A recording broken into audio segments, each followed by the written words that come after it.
हरे कृष्णा, राधे राधे। तो आज का ब्लॉग शुरू किया हमने दोपहर से, मतलब थोड़ा टाइम हो गया था क्योंकि तबीयत ठीक नहीं थी उस दिन। तो हमने यहाँ पे पहले तो दवाई मंगा के खाई, फिर उसके बाद थोड़ा सा आराम किया। और आराम करने के बाद ये देखो हमारे घर का हाल। कहते हैं ना घर की लेडीज क्या करती हैं, तो ये काम करती है। देखो एक दिन काम नहीं किया ना तो घर का हाल देखो क्या हो रहा है। तो फिर सारा इधर से उधर सारा सामान उठा के रखा, झाड़ू पोछा किया घर में। फिर कपड़े धोए इतने सारे, 3 दिन के कपड़े हो गए थे तो वो भी धो के हमने धूप में सूखने डाले, नहा के आए। और इतने सारे कपड़े धूप में सूखने डाले क्योंकि धूप भी निकल आई थी कल, आज भी निकली है। और जो लड्डू गोपाल के कपड़े भी धोए थे, कई दिन के इकट्ठे हो गए थे। और वो जो कपड़ों का पानी होता है उसको मैं पौधों में डाल देती हूँ, उसे फेंकती नहीं हूँ क्योंकि वो हमारे बाबू के कपड़ों का होता है।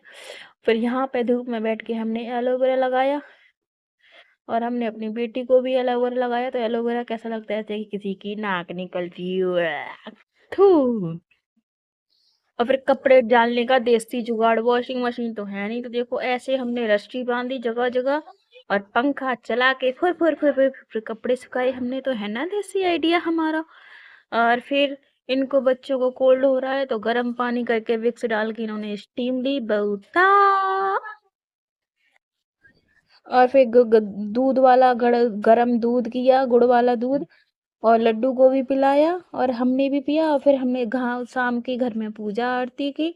उसके बाद में पूरे घर में दीपक को घुमाया, इससे एक पॉजिटिव एनर्जी आती है। फिर हमने राधे राधे का जाप किया क्योंकि माला के बहुत नियम होते हैं तो हम काउंटर से ही करते हैं।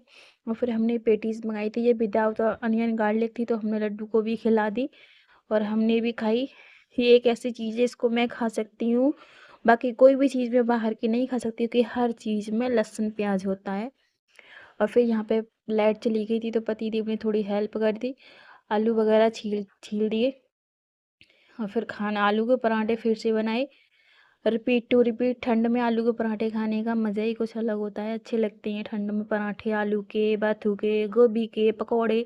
और फिर बेटे की तबीयत खराब थी तो उसको ज़बरदस्ती उठा के खाना खिलाया। और फिर देखो दूध जमाने का, ठंड में दूध को भी ठंड लगती है, दही जमता ही नहीं है, उसको भी कवर करके जमाया।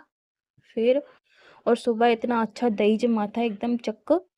और बर्तन साफ करके, रसोई साफ करके लड्डू को दूध पिलाया। और फिर मुझे याद आया कि मेरे लड्डू की तो स्माइल खराब हो गई है, तो फिर कलर मेरे पास था तो मैंने अपने लड्डू अब की प्यारी सी स्माइल रात में बनाई क्योंकि रात में वो सो चुके थे। तो हमने क्यूट सी स्माइल बना दी, लग रहा है ना क्यूटी क्यूटी। और मिलते हैं नेक्स्ट ब्लॉग में, बाय बाय।